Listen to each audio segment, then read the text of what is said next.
This is Dave Berkus, and you are noodling down the Neuro Noodle Highway.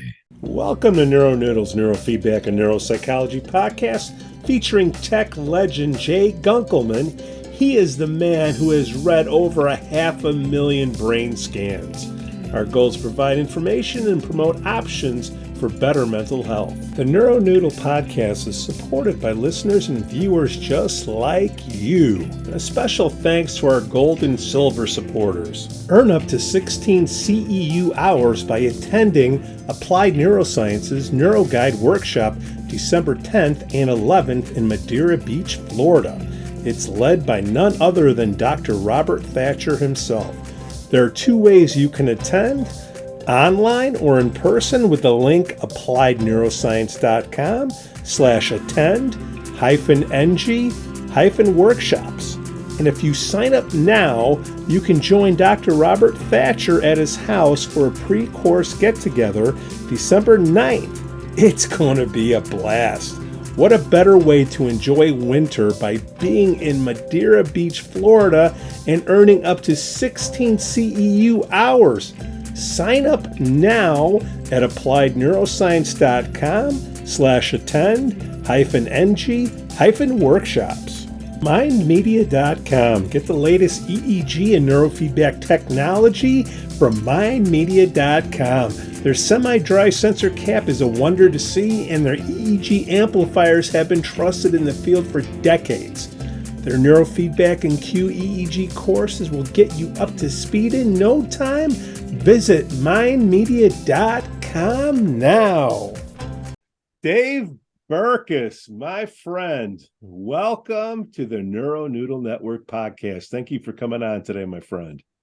Glad to be here, Pete, and hello, Jay. Now, Dave, we got some new listeners, new watchers to the show all the time. You are one of the OG angel investors around, and one of your latest bets is on Dr. Seung Wan Kang's iMediSync product. But before we go there, could you just wet our whistle on your impressive background? I mean, you are an entrepreneur starting in high school. Is that right? Age of 15. I decided to build a little recording studio that turned into a record company that put me through college.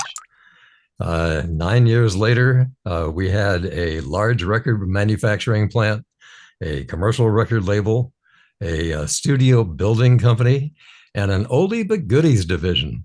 And you'll recognize that. You won't realize it, but you'll recognize that if you were old enough to remember all those radio and TV ads. That was us.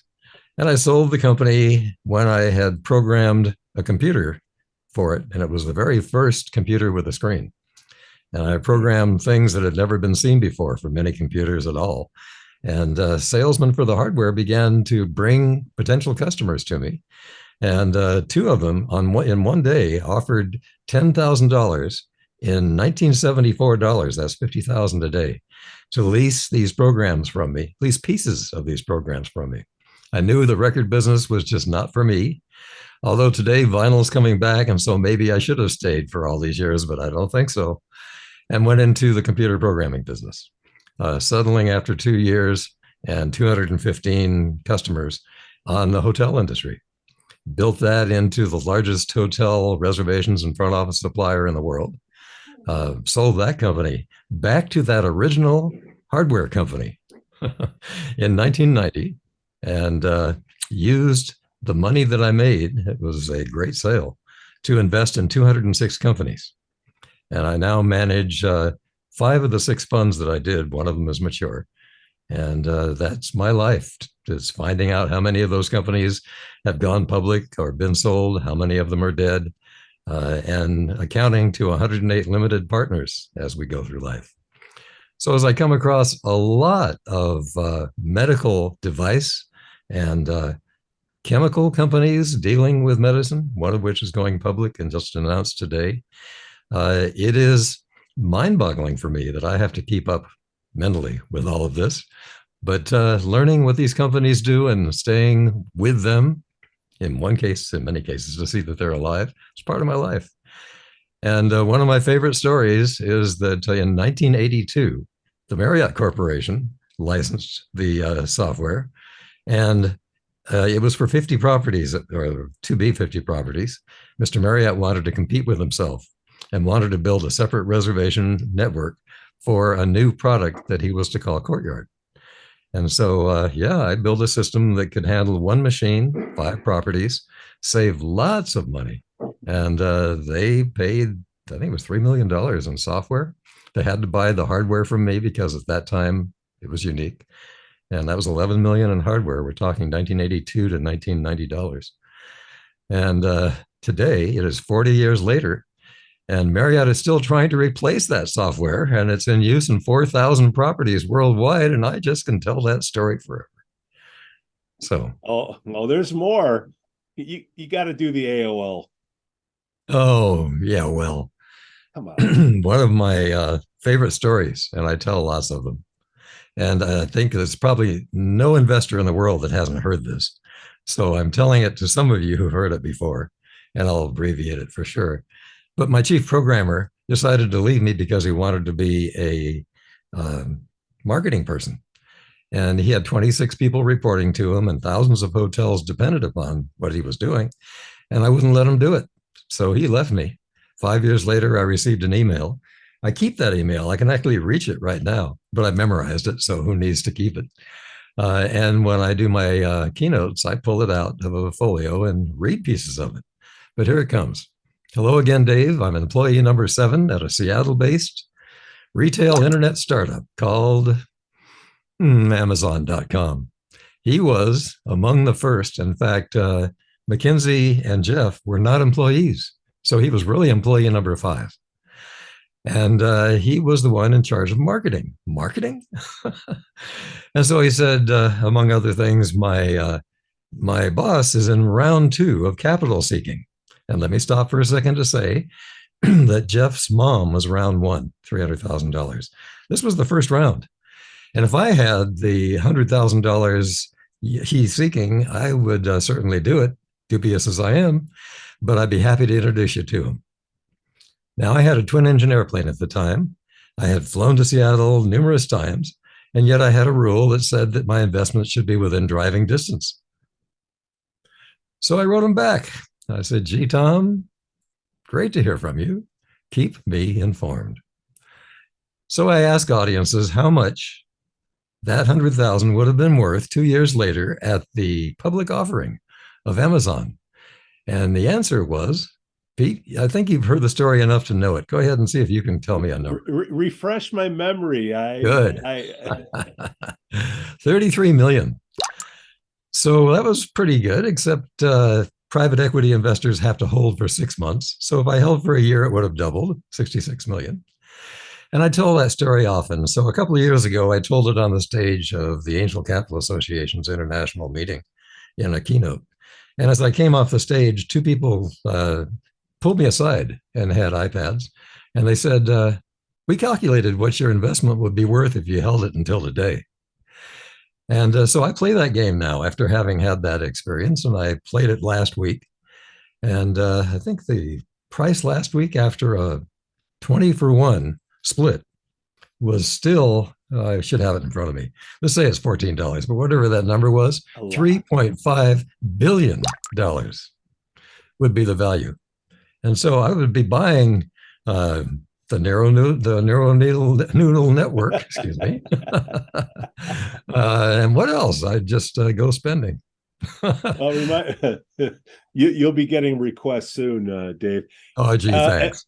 And before we get into healthcare, I mean, all 3 of us, we're music people. Yes. You got to touch on some of the record label that you had. So you had some great ones, and we did. It was really fun that some of those records became very valuable because one of the 4 divisions of the company was the vanity press, which means somebody could have their own records made. They would pay for it, and we would design the covers and do all the work to print the LP. And some of those became extremely valuable. There is a magazine devoted to these. And I had a 21-page article last year by a writer from that magazine. And he came to my home office, and I asked if he'd like to see some of those records that I still had. And of the thousands and thousands of records that we made, I did have maybe 500, 400. And he pulled one out and he said, this is worth about $1,500. This is worth about $900. This is worth about $600. And I had a great time listening. So I handed those to him and asked him to sell them for me. He sold some. But the one you're asking about is one that we who have been around long enough will well remember. And it is the song, I Want to Buy the World a Coke. I Want to Teach the World to Sing. And we were the ones who published that on behalf of Coca-Cola, because of course that was their thing, and sent them around the world, millions of those. It's just one example of falling into a hit when we had nothing to do with it, but a lot of fun to talk about. And Jay, he's being very humble because he also signed Dennis Weaver. And Dennis Weaver, who thought he could sing, and my commercial record label, who thought they could find great acts. Dennis probably sold 4 copies. And a couple of years later, he showed up at my office and said, I'm so embarrassed, I want to buy the 16-track master tape from you. And I sold it to him for $4,000, which was the most we ever made for that record. All right, so Dave, I mean, we got a short amount of time. It's a mental health show, and basically that just shows you have street cred. You try not to place dumb bets. We all make dumb bets, but you've got a lot of winners out there. And one of the bets that you've placed is on iMediSync and in the mental health business, plus that other public offering that you talked about today. I don't know much about it, but when did you start investing into mental health? What caught your interest with the product that Dr. Seung Wan Kang has? Well, my wife has Parkinson's, and she's in a facility and has been for 3 years, and is basically bedbound. And that certainly got my attention and caused research, and kind of bend your mind when you talk about the investment opportunities. I've had 10,000 of them come across my desk. So yeah, I would say that was the impetus, although I did invest in medical devices and some companies in the industry before that time. Turns out that my remaining portfolio is about 1/3 medical devices and medical companies now. What a shock. That wasn't my specialty, as you heard. Mine was technology and enterprise software, which is where I really made my money. Dave, how did you get introduced to iMediSync? Jim Cahill was a friend that I had met through one of the people that I met her. And Jim began to talk to me for a while about his knowledge of Dr. Seung Wan Kang. And it became a relationship. I became a consultant at first, and then I became very interested in what they were doing. The dry electrode helmet they have is the Apple of neuroscience. It looks like that kind of a device. It attracts attention from across a room.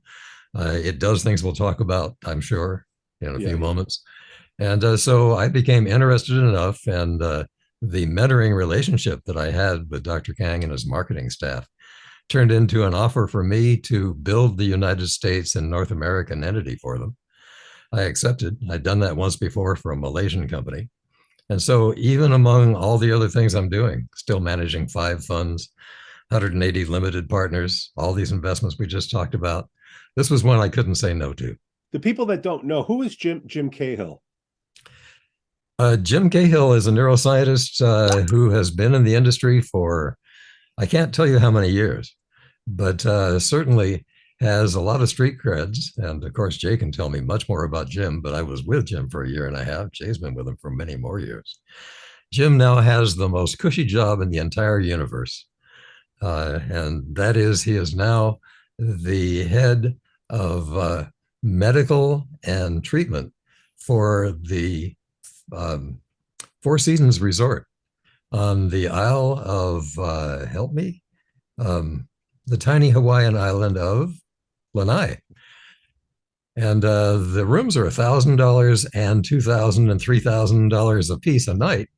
So the other day I asked Jim, if we could get an employee discount.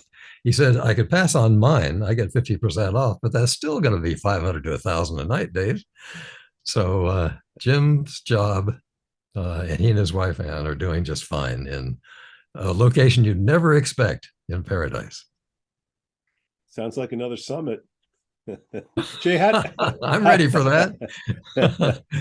Jay, how do you know Jim Cahill? Just quickly, just the California Biofeedback Society. We were both on the board, and I don't know if you've been on any small society boards, but once in a while you find real rational, well-motivated people on a board, and sometimes it's populated with some folks that aren't. And Jim and I got along fabulously well because he was well-motivated and he was bright, and he saw clearly that the future was not one of antipathy towards various vendors and so forth. Is switching to a positive, not a circular firing squad form of promotion for the field. And we became long, fast friends. And distance being what it is and my inability to travel, I don't see him that much, but I do have a recent picture of him and I and Dr. Kang at Skates down in Berkeley having a dinner together, chatting about the future of the dry sensor helmet, and Angel Investors, which I didn't catch any names from him, but they were looking to start to ramp up in a business way. And I'm science, not business, so I wish them all well. And very early on, I was offered a small percentage, and you know how that sort of thing works. And I told him, well, if you pay me, how can you trust my advice? Earn up to 16 CEU hours by attending Applied Neurosciences NeuroGuide Workshop December 10th and 11th in Madeira Beach, Florida. It's led by none other than Dr. Robert Thatcher himself. There are two ways you can attend, online or in person, with the link appliedneuroscience.com/attend-ng-workshops.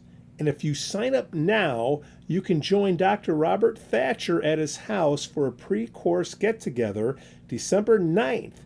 It's going to be a blast. What a better way to enjoy winter by being in Madeira Beach, Florida, and earning up to 16 CEU hours. Sign up now at appliedneuroscience.com/attend-ng-workshops. So, and I'm not monetarily oriented. I came from a well-to-do family, and money was used both as a carrot and a stick. So when I'm offered funds, I very seldom nibble on that. It's more of a warning than anything else. And I told her I'd be more than happy to give you all the bad advice I can give you, for free. They listened to some things. I'm sure they ignored other things, as people tend to do. But some of the things that I suggested, including keeping males and females separate in their database, which was, I think, quite honestly, it's an obvious recommendation. You can tell males and females are different, and if you can't, you shouldn't be in neuroscience, So that was, I think, solid advice. And then after they had collected for, I think, about 5 years data, they said, well, now that we have all this data, they're all excited. What do we do with it? How should we structure this database? And I said, well, yeah, I can give you advice, but quite honestly, I think you should take a sabbatical and go to UC San Diego Schwartz Computational Neuroscience Center and learn from the best neuroscience computational folks in the world how to play with the numbers and massage the data and present it in the best modern neuroscience approaches. Because if you were to copy people that are in the field already, you'd just be one of the pack. And there's a whole different level of neuroscience if you step away from surface electrode, coherence to source connectivity and deep brain structures that are actually hooked together and interacting. It's not easy to get into Schwartz Computational. It's a busy place. There's applications flying in the door, through the mail, through the phone, and I wrote a brief note to Scott McCaig, who I've known for a long time, and apparently I haven't offended him badly enough yet, and so he opened my email, and I said, you get a lot of applications, and let me tell you, if you bring in Dr. Kang, what he's going to bring with him. They have a normative database of males and females kept separate, and this basically just sprung the door open for them, and he received 3 high-level postdoc people to work with him when he walked in the door. So somehow that worked out really well. My bad advice seems to have broken watch right a couple times a day, and he caught me at a couple of good moments apparently. So. And so, Jay, that has turned into an artificial intelligence CNS biomarker database. And we'll talk about that because the first thing I asked him was, is there a difference between the Asian brain and the North American brain? And so that's one of the things we're studying now as part of all of this. Yeah. There's a lot to say. And you started that. There's some of the early work trying to identify the difference between the Caucasian American, but because it was pretty much all Caucasian American norms that had been collected. Duffy out of Harvard and Roy John at NYU, Peterson.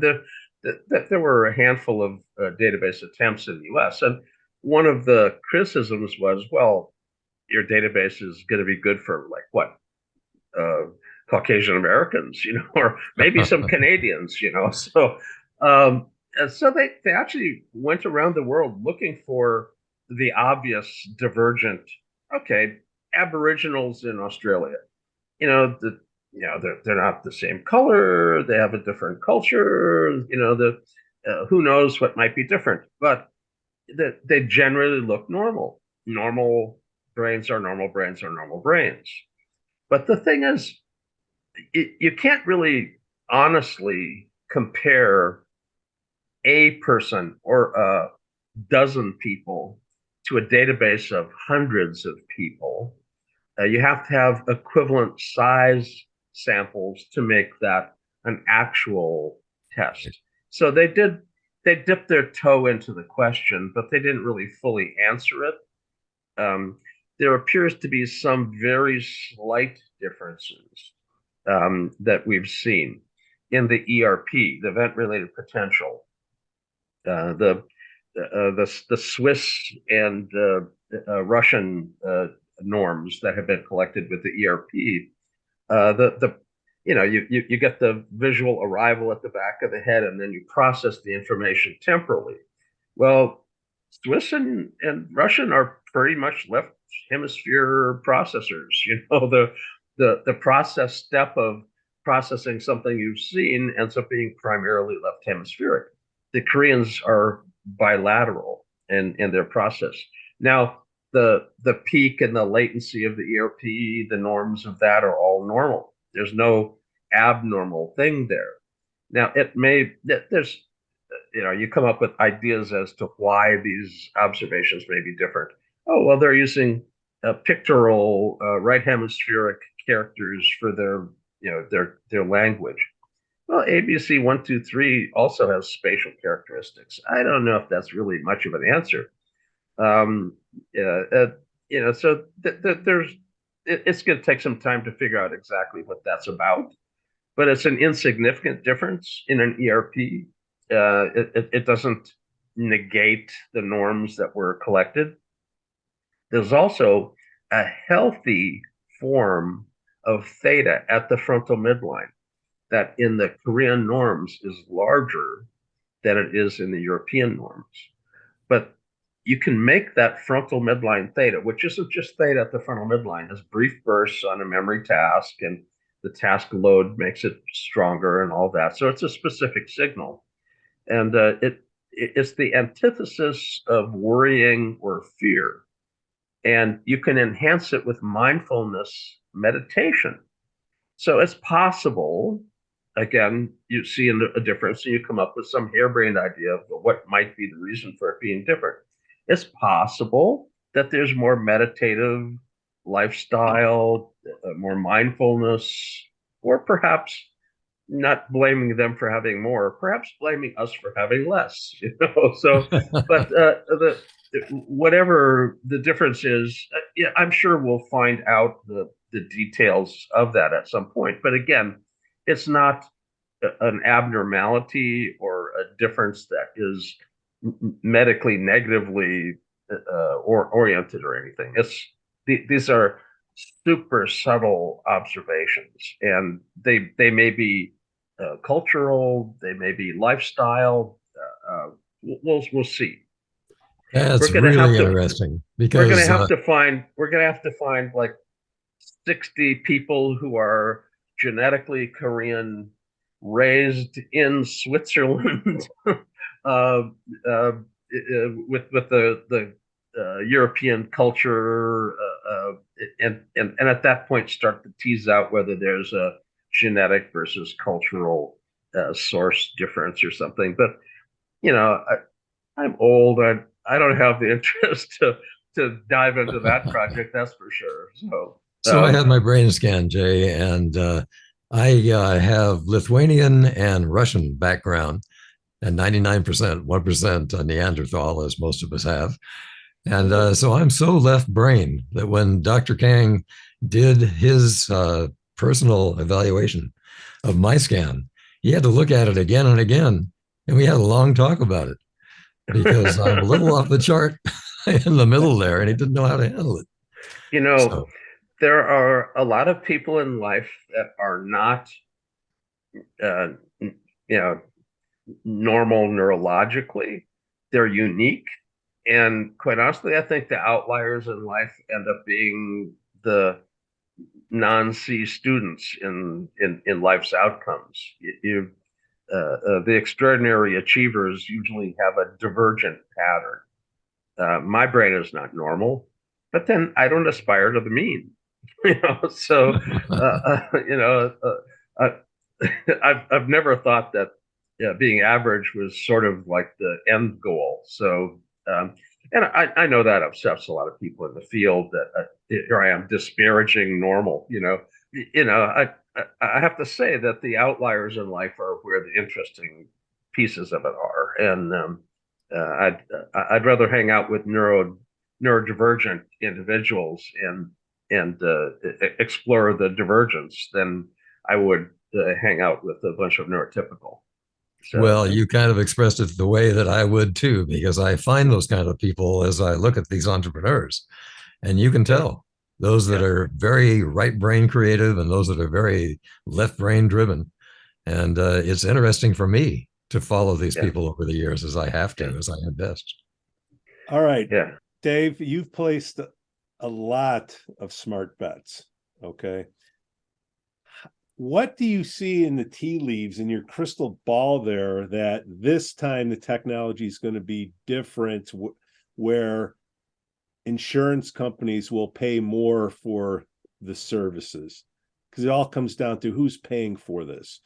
And so now we're talking about the specific iMediSync product. Yes, we are. And as we speak about that, the first thing that is important is it takes just 10 minutes to make a scan. There are no wires coming from the electrodes. Everything from the amplifier to the electrodes to this beautiful shining blue light that makes us look like an Apple device. All of it is in one helmet. And the one helmet can be used. It can feed. You can go through the cloud-driven analysis or smoothing of the waves, all in a matter of just minutes. And that's the first thing. The second thing is you can do a much better analysis, and I have to draw the line about what is FDA approved today and what is not, uh, by going through their AI system than you've ever been able to do otherwise. So let's talk about how you can make a speedy scan and analysis work for you in environments where it couldn't have otherwise. Think of an athlete on the field where there's been a bad head hit, a CTI problem, and they take the athlete off, and the chief medical officer for the team is going to make a determination without much data about whether that player can continue to play.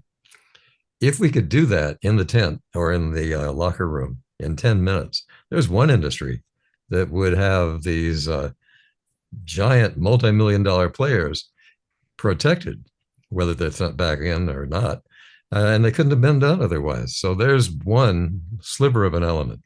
Now take that into others, such as our dream is to be in the Minute Clinic in CVS or in Walgreens Clinic, so that these are not medical clinics. These are pre-analysis of ordinary people that have problems, and we'll talk about those problems in a second, that can be sent to a specialist. So it's just a diagnostic, well, I'll take it back. It will be a diagnostic tool. It's a data gathering tool now. And that's the difference. If you Yeah. look at this helmet, it's an EEG scanner.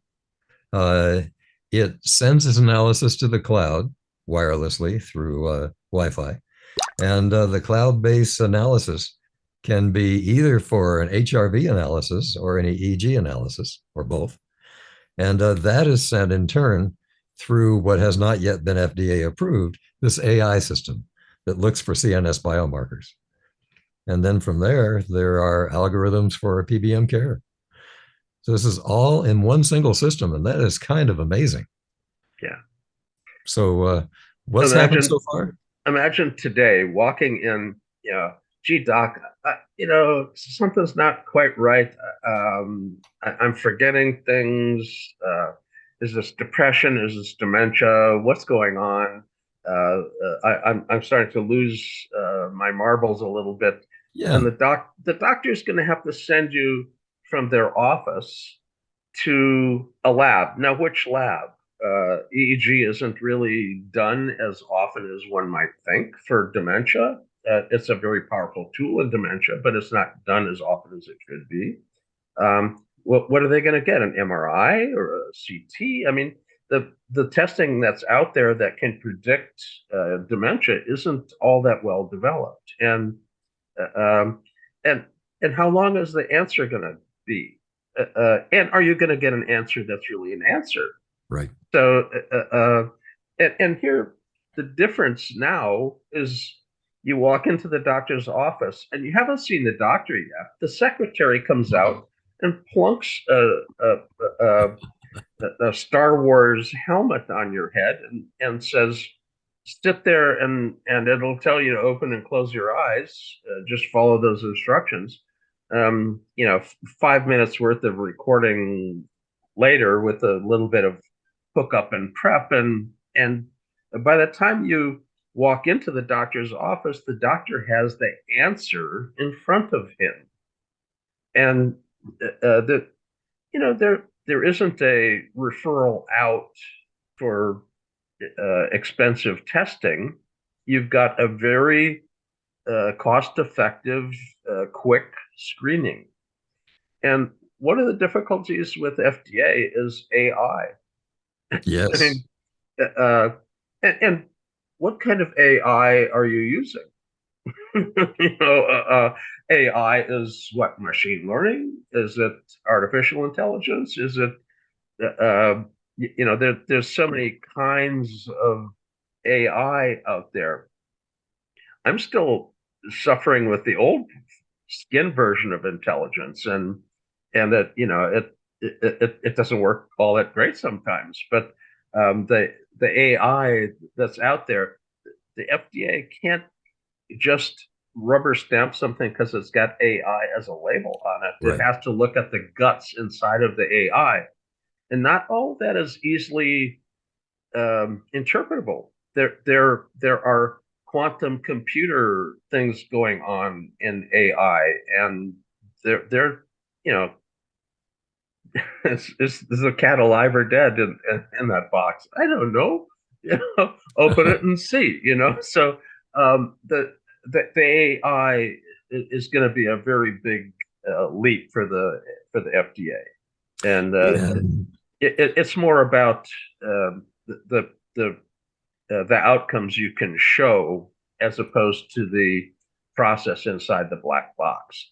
And it's going to be pretty much impossible to understand what's inside of each of the black boxes because everybody's got an AI algorithm. The difficulty is the data set to train the algorithm with, not the fact that you've got something inside of a black box. I have 4 words for you. Show me more studies. Oh, of course. And I was about to say, in a different sense, the same thing. So we have been approved for the 510K for the helmet. We are almost approved, and that's a risky thing to say, for all of the software leading up to the line that Jay just drew, which is the diagnostic line. And the diagnostic line in our case is AI. So we have beautiful photos, simulated photos of the brain from the original scan that describe the areas of the brain and what effect that brain has had. But we can't make that last report legally yet. It was done for those of us in research and for me because I'm part of the company. And it shows where you are in the spectrum. And it does a very good job of comparing it to a normative database. And from that, it draws a chart showing how far divergent you and your brain and the areas of the brain, according to those scans, are from the norm. And boy, there's an awful lot there that I would love to have available at the CVS mini clinic. I'd like to have it available even in some of these colleges and universities where 50% of the students say they have some form of depression or mental problem, and 25% of them are making appointments, as many as they can make, at the facilities in those universities and colleges, just because they feel they can't operate normally. Yeah. And there are no tools.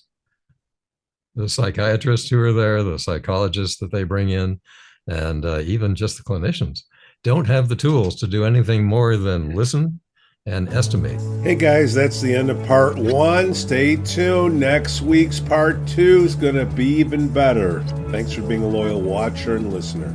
The NeuroNoodle podcast is supported by listeners and viewers just like you. A special thanks to our gold and silver supporters. Earn up to 16 CEU hours by attending Applied Neurosciences NeuroGuide Workshop December 10th and 11th in Madeira Beach, Florida. It's led by none other than Dr. Robert Thatcher himself. There are 2 ways you can attend, online or in person, with the link appliedneuroscience.com/attend-ng-workshops. And if you sign up now, you can join Dr. Robert Thatcher at his house for a pre-course get-together December 9th. It's going to be a blast. What a better way to enjoy winter by being in Madeira Beach, Florida, and earning up to 16 CEU hours. Sign up now at appliedneuroscience.com/attend-ng-workshops. MindMedia.com. Get the latest EEG and neurofeedback technology from MindMedia.com. Their semi-dry sensor cap is a wonder to see, and their EEG amplifiers have been trusted in the field for decades. Their neurofeedback and QEEG courses will get you up to speed in no time. Visit MindMedia.com now.